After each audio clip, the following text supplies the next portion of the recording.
Bonjour, je suis Jean-Luc Mouns, je suis marié, père de famille. J'ai été le premier modérateur de Charis, le nouveau service voulu par le pape François pour le renouveau charismatique catholique.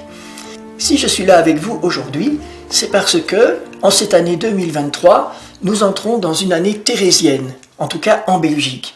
Pourquoi ? Mais parce que c'est le 150e anniversaire de la naissance de Thérèse de Lisieux.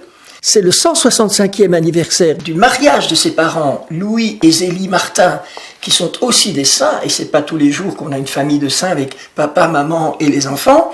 Et puis, c'est aussi le 100e anniversaire d'un autre événement dont je vais vous parler plus tard, qui est lié à la basilique de Kuckelberg. Alors, à l'occasion de cette année thérésienne, Charis propose un parcours pour découvrir Thérèse. Qui est Thérèse ? Pour découvrir son message et comprendre pourquoi Dieu a voulu que ce soit une sainte extraordinaire, dont Saint Pidis lui-même a dit, et il s'y connaissait en sainteté puisqu'il était saint lui-même, il a dit que c'était la plus grande sainte des temps modernes. Alors le parcours que Charis propose se terminera à la basilique de Kuckelberg le lundi de Pentecôte. Qui est Thérèse de Lisieux ? C'est une sainte extraordinaire. Moi, je l'ai rencontrée quand j'étais jeune et elle a changé ma vie. En fait, elle est née à Alençon le 2 janvier 1873. En 1877, quand elle a 4 ans, elle perd sa maman, ce qui est une terrible épreuve qui va lui laisser des blessures profondes, mais qui vont aussi être l'occasion de belles guérisons dont nous parlerons dans le parcours. Elle rentre au Carmel à 15 ans et là, elle a un parcours de jeune carmélite tout simple où on lui demande d'écrire simplement ses souvenirs, qui vont donner les manuscrits autobiographiques de Thérèse. Et elle meurt à 24 ans d'une tuberculose fulgurante. Alors, comment se fait-il qu'une jeune fille, parce que quand même, n'oublions pas, Thérèse n'est pas une sainte vieille, c'est une sainte morte jeune, elle touche les jeunes. Comment se fait-il qu'une sainte qui a vécu dans un couvent caché du monde puisse être connue maintenant dans le monde entier ? Eh bien, la raison, c'est qu'il y a eu ce qu'on a appelé l'ouragan de gloire. Thérèse, après sa mort, s'est manifestée dans le monde entier et je vais vous raconter ce qui s'est passé. En fait, à la mort de Thérèse, personne n'imagine qu'elle sera un jour une sainte. Même dans son couvent, quand on veut écrire sa nécrologie, une des sœurs du couvent dit « Mais enfin, pour notre sœur Thérèse, on n'a rien à écrire. » Imaginez un peu. C'est la plus grande sainte des temps modernes et les filles qui ont vécu avec elle ne l'ont pas vue. Alors, par contre, elle avait écrit, par obéissance, elle avait écrit ses mémoires. Sa sœur Pauline, qui est aussi dans le même couvent, qui s'appelle Mère Agnès, a mis un peu d'ordre là-dedans et en a fait un livre qui s'appelle L'histoire d'une âme. Et 1 an, jour pour jour, après le décès de Thérèse, on publie l'histoire d'une âme. Comme les carmélites sont pauvres, c'est l'oncle de Thérèse, un certain Isidore Guérin, qui met l'argent pour payer et qui dit, de toute façon, je le fais par amour de la famille, mais ça va être un bide. Eh bien non. Ce livre, l'histoire d'une âme, s'arrache comme des petits pains. Et dans le temps qui sépare la publication, donc en 1898, et la canonisation de Thérèse, 27 ans plus tard, on va en publier plus de 2 millions. C'est-à-dire qu'il va y avoir 74 000 exemplaires par an. C'est un best-seller. Et les gens sont hyper touchés. Des prêtres, des théologiens, des religieux, des religieuses et des laïcs lisent ce livre et sont bouleversés. Qu'est-ce qui se passe ? Heureusement, Thérèse est enterrée dans le cimetière municipal. Normalement, elle aurait dû être enterrée dans son couvent, mais la loi française avait changé. C'est un peu providentiel. Puisqu'elle était hors du couvent, on peut aller dans le cimetière municipal prier sur sa tombe. Et ça devient un lieu de pèlerinage extraordinaire. Je vous lis une phrase que Thérèse avait dite. Je sens que ma mission va commencer. Ma mission de faire aimer le bon Dieu comme je l'aime. De donner ma petite voix aux âmes. Si le bon Dieu exauce mes désirs, et elle a aussi dit qu'il lui refuserait rien. Et en effet, il n'a rien refusé, vous allez le voir. Si le bon Dieu exauce mes désirs, mon ciel se passera sur la terre jusqu'à la fin du monde. Oui, je veux passer mon ciel à faire du bien sur la terre. Et en fait, elle l'a fait. Elle a des milliers et des milliers de personnes dans le monde entier, et pas seulement en France, ont bénéficié de ces grâces. Et donc, les gens commencent à écrire au Carmel de Lisieux une moyenne de 500 lettres par jour. Vous imaginez quand même, c'est plus que Saint-Nicolas ou le Père Noël en fait. Et Thérèse avait dit aussi, après ma mort, vous irez du côté de la boîte aux lettres et vous y trouverez des consolations. Alors, le premier à parler de béatification, c'est un certain père Thomas Taylor, un Écossais, qui rencontre la supérieure du Carmel et qui lui dit il faut commencer un procès. Et alors la supérieure du Carmel lui dit cette phrase incroyable, je vous la lis pour ne pas me tromper, mais alors mon père, combien de carmélites faudrait-il canoniser? Donc de nouveau, même la supérieure qui a très bien connu Thérèse n'imagine pas qu'on puisse la canoniser. Alors il va se passer quelque chose de tout à fait extraordinaire le 26 mai 1908.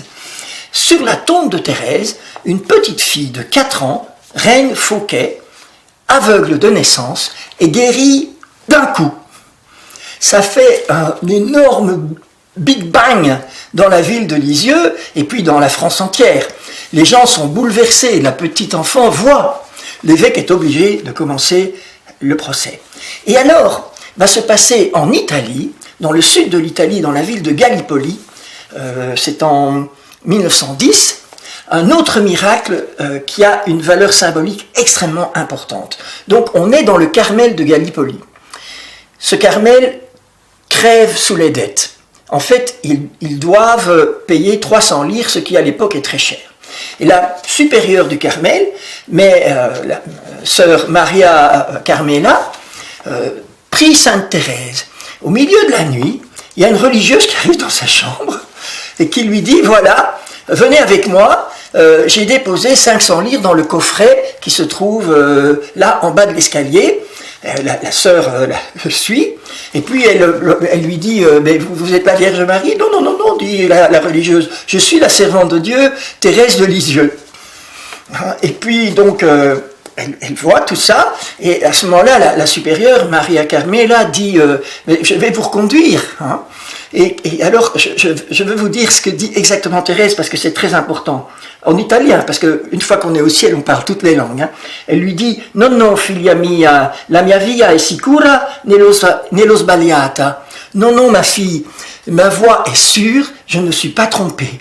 Alors, elle disparaît, et tout de suite, la supérieure, d'abord, le lendemain matin, elle va voir si elle n'a pas rêvé. Et en effet, il y a un billet de 500 lires dans son coffret, qui n'y était pas la veille. Et elle écrit directement au Carmel de Lisieux pour raconter le miracle et la dernière phrase de Thérèse. Mais au Carmel, on comprend que cette phrase « Non, ma fille, ma voix est sûre, je ne me suis pas trompée » correspond à une promesse de Thérèse. Parce que Thérèse a inventé une petite voie pour aller directement de la terre au ciel. Elle voulait pas passer par le purgatoire, vraiment direct. Et elle avait dit à ses sœurs, je vous dirai si je ne me suis pas trompée, je vous dirai si ma voix est sûre. Et là, elle dit à la supérieure Maria Carmela, la mia via è sicura, ma voix est sûre. Alors ça a été vraiment comme une confirmation du ciel de ce que le message de Thérèse est approuvé par le ciel. Alors, entre la guerre 14-18, il y a eu des milliers de personnes qui ont reçu des grâces de Thérèse, et par exemple, qui ont été sauvées quand un obus éclatait, il y avait un morceau de l'obus qui arrivait juste et qui s'arrêtait à l'image de Thérèse, et des choses comme ça, parce qu'il y a des millions d'images de Thérèse qui ont été éditées. Alors, en 1923, et là j'arrive à la raison pour laquelle il y a un 100e anniversaire à la basilique de Kuckelberg, en 1923, il y avait une paroissienne de la basilique de Kuckelberg, une certaine Maria Pellemans, qui était malade de la tuberculose. Elle pesait plus que 27 kilos pour 1,70 m. C'était squelette ambulant comme elle se décrivait elle-même. Elle savait qu'elle allait mourir, il n'y avait aucun moyen de la soigner. Alors le curé de la basilique lui a dit « Tu devrais aller à Lisieux ». Alors elle s'est dit « Autant, de toute façon je dois mourir, si je meurs en chemin, je meurs et puis c'est tout ». Elle est allée à Lisieux, là elle a rencontré Mère Agnès, la sœur de Thérèse, qui lui a dit « Va sur la tombe ». Et donc, Maria est allée sur la tombe de Thérèse, c'était 15 jours avant qu'on ne déménage le cercueil de Thérèse du cimetière municipal vers le couvent, hein, où elle est maintenant. Et donc, Maria arrive sur la tombe et bang, elle reçoit une grâce incroyable pendant 2 heures, elle est comme en extase, et puis il y a son curé qui dit, allez, oh, qu'est-ce qui se passe? Elle a été guérie, mais complètement guérie, et donc elle a pu réaliser son rêve, elle est entrée au Carmel. C'est ce miracle qui a permis la béatification de Thérèse.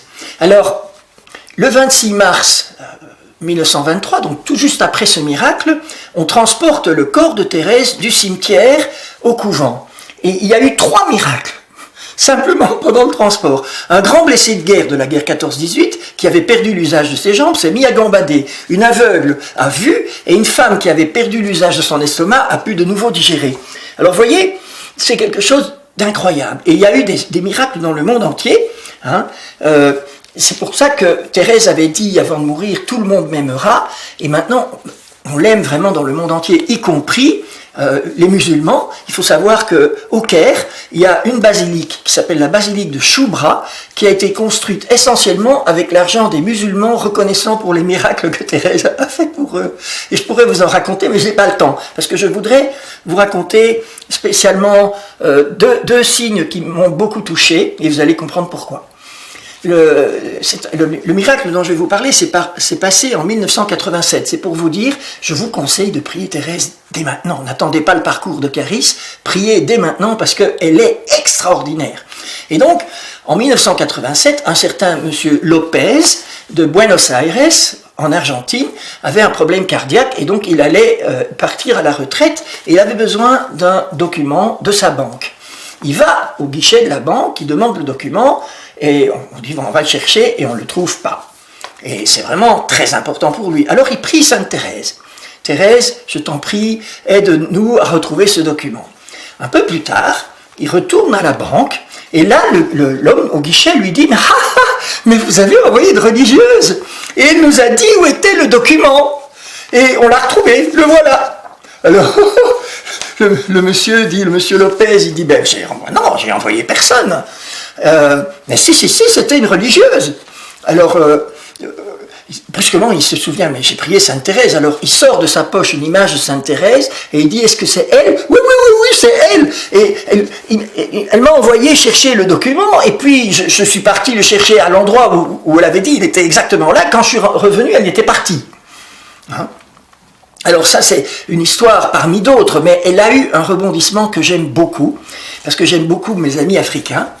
Et j'ai un ami qui s'appelle Albert, et qui est rwandais, et qui a lu ce témoignage dans Il est vivant qu'on avait fait sur Sainte Thérèse. Et lui, il travaillait au service des pensions de l'État du Rwanda. Et une religieuse est venue chercher ses documents pour sa pension. Impossible de la trouver. Et alors, donc, tout le bureau a cherché, on ne trouve pas. Et à ce moment-là, Albert a fait cette prière que je trouve extraordinaire. Il a dit, Thérèse, montre-moi que tu n'es pas raciste. Montre-moi que tu écoutes aussi la prière des Noirs. Je vais m'engager devant mon chef et je vais trouver, avec ton aide, tu vas m'aider. Alors il a dit à son chef, je vais trouver ce document. Le chef lui a dit, écoutez, vous êtes arrivé bien après moi je suis ici depuis l'ouverture de ce service, vous ne trouverez pas. Alors Albert s'est baladé dans parmi les archives, en priant Sainte Thérèse, et à un certain moment il s'est arrêté, il s'est retourné, il a fait, il avait le dossier de la vieille sœur. Alors vous voyez, ça, c'est Thérèse, c'est notre Thérèse, celle que nous trouvons vraiment incroyable. Je peux multiplier des exemples, il y en a vraiment des milliers. Et Thérèse a dit qu'elle ferait pleuvoir des roses. En fait, un jour, on lisait la vie de Saint Louis de Gonzague en communauté, et on racontait le miracle de la guérison d'un certain chanoine Wolfgang, allemand, qui était quasiment mort, et qui a eu une vision de Saint Louis de Gonzague qui venait le couvrir de pétales de roses, et il a été guéri. Et à ce moment-là, Thérèse a dit ceci, moi aussi, après ma mort, je ferai pleuvoir des roses. Et tous ces témoignages, en tout cas au début, ont été reliés, publiés sous le titre de Pluie de roses, et il y a eu 7 volumes avec 400 000 exemplaires. Alors, vous voyez, finalement, Thérèse est béatifiée le 29 avril 1923 et canonisée le 17 mai 1925. Mais ce n'est pas tout. Parce que Thérèse avait dit, je veux être missionnaire, docteur, elle voulait être tout. Et les missionnaires sont venus sur sa tombe. Parce que son message est très missionnaire, et donc du coup, elle a même été nommée patronne des missions à l'égal de Saint François Xavier. Mais pourquoi? Parce qu'un évêque missionnaire, un certain Ovide Charlebois, qui travaillait dans la baie d'Hudson au Canada, à évangéliser les Esquimaux, avait lu l'histoire d'une âme. Il était profondément touché, il est venu à Lisieux, et qu'est-ce qu'il a fait? Il a pris de la terre, de la tombe de Sainte Thérèse, il l'a mis dans un petit sac, et il est parti dans son village esquimau qui refusait le baptême. Et là, subrepticement, il a entouré le village avec la terre qu'il avait prise sur la tombe de Thérèse, et ils se sont convertis, ils ont demandé le baptême. Alors dès que Thérèse a été canonisée, il a envoyé une supplique au Saint-Père qui a été signée par 226 évêques missionnaires, et le pape l'a reçue le 14 octobre, et 2 mois plus tard, il a proclamé Thérèse patronne des missions. Alors je vous défie de trouver une décision aussi importante prise en 2 mois au Vatican. Moi j'ai vécu 15 ans à Rome, je connais, c'est lent en règle générale. Alors comment expliquer cet ouragan de gloire, cette pluie de roses, cette ascension incroyable, hein? Eh bien, il n'y a, à mon avis, qu'une seule explication. Dieu a voulu attirer l'attention des croyants, notre attention, sur Thérèse pour confirmer son message.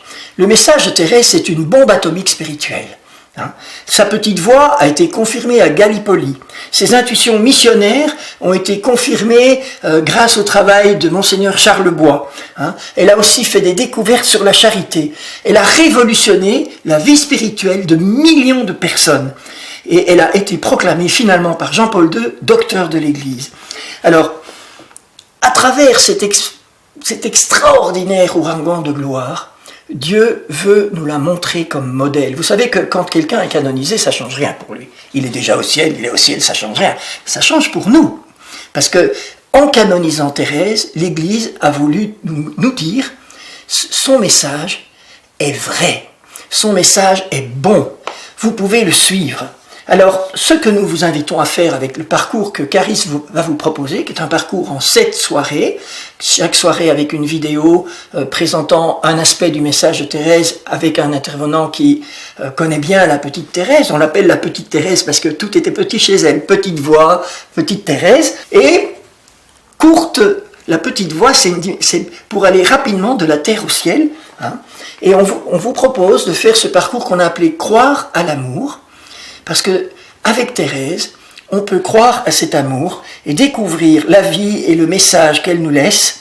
Ce parcours aura lieu entre Pâques et la Pentecôte, et vous pouvez y participer soit personnellement, soit avec vos amis en faisant un groupe que vous réunissez chez vous, soit avec votre paroisse, soit avec votre groupe de prière, soit avec votre communauté. Hein. Tout est possible. Et vous trouverez toutes les informations pour suivre ce parcours, parce qu'on vous demande de vous inscrire sur le site www.carisbelgium.be qui s'affiche pour le moment à l'écran. Alors, je vous invite, venez découvrir avec nous la plus grande sainte des temps modernes, celle qui a promis de passer son ciel à faire du bien sur la terre, celle qui a osé dire que tout le monde l'aimerait, celle qui a trouvé un raccourci pour aller au ciel. Participez à ce parcours, vous ne le regretterez pas.